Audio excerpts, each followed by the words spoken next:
Hi Isabella, how are you? Hi, Juan Manuel. I'm fine, thank you. How are you? Very good, thank you. Well, the reason that I called you today is because I'm doing my PBL for my English class. They requested me to do this interview. So what this is all about is about you. You have to give me advice that you would give yourself to your 16-year-old self. And so it's for my project that I have to use that advice. And so yeah, that's basically it. So can you tell me like what advice would you give someone my age or something you would have done differently at your when you were 16?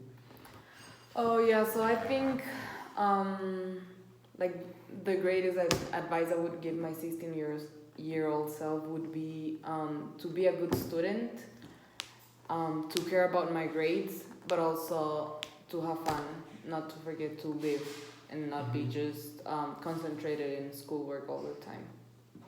All right, and like, do you have like any particular experience? Like, why do you say you need to have good grades? Like, what was your experience? How was school for you when you were 16?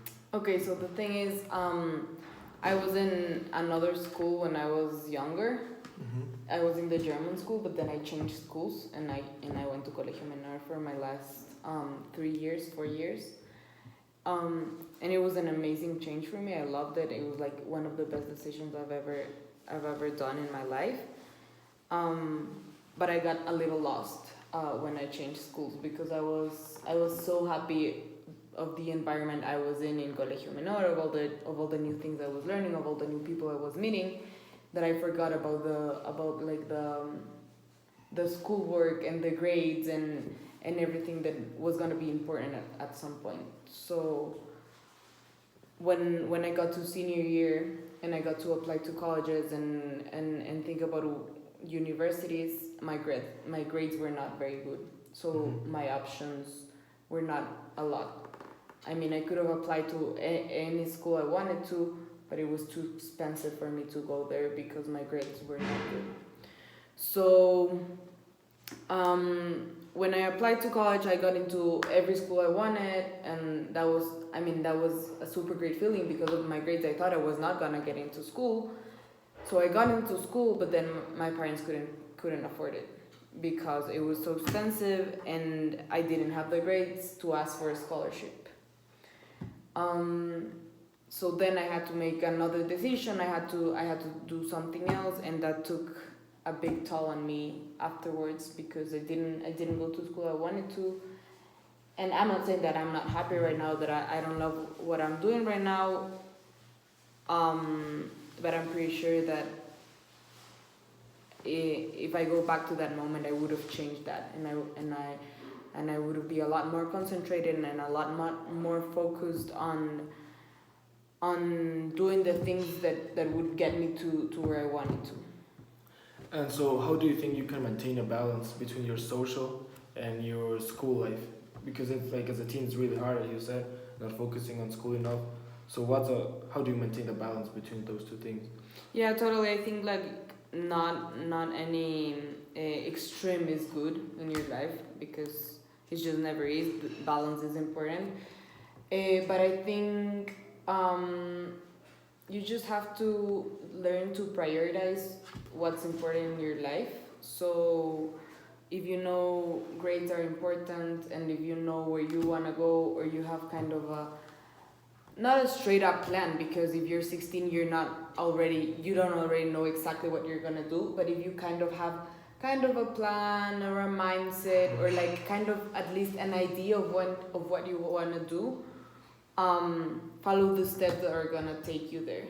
So go out, party, have fun with your friends, because that's important. Because if you don't do it, you're gonna go crazy. I mean, that's super super important. But as you do that, remember to also do the other stuff.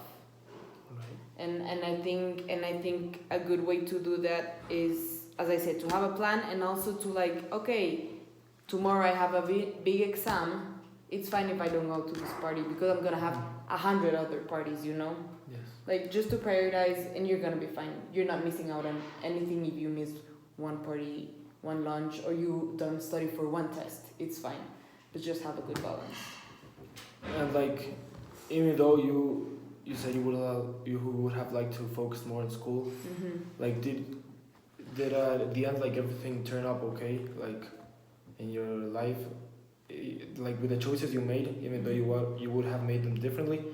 Nowadays you cannot go back and make them differently. Do you turn out to be like, is everything all right? Yeah, right now I'm super happy. I love what I'm studying right now. At the end, I love living here in Ecuador. I mean, I didn't go to college in the States or in Europe or anywhere, but I love it here. But I think my learning experience would have been a lot different if I went somewhere else, if I didn't stay home, because either you want or not, when you stay home, you have a lot of commodities. You have food on your table every day without you having to make it. Yes. It's a lot more easier. So I think I would have grown in many other areas as a person if I went outside. But still, I'm super fine. I'm pretty sure I grew and I'm still growing a lot of other parts of myself while being here. But also the other thing that like makes me think about staying here is I feel like I feel like I didn't make my parents proud when I graduated from school because of not having the grades for going outside. I mean, right now I have really good grades and I know they're super proud of me, but when I think of that moment, I feel like they were kind of disappointed on me. So that's the only thing that I can say I regret, but then right now I'm super fine. Well, thank you so much, Lorela, for taking the time and telling the story to us and giving us the advice so we can implement it in our lives.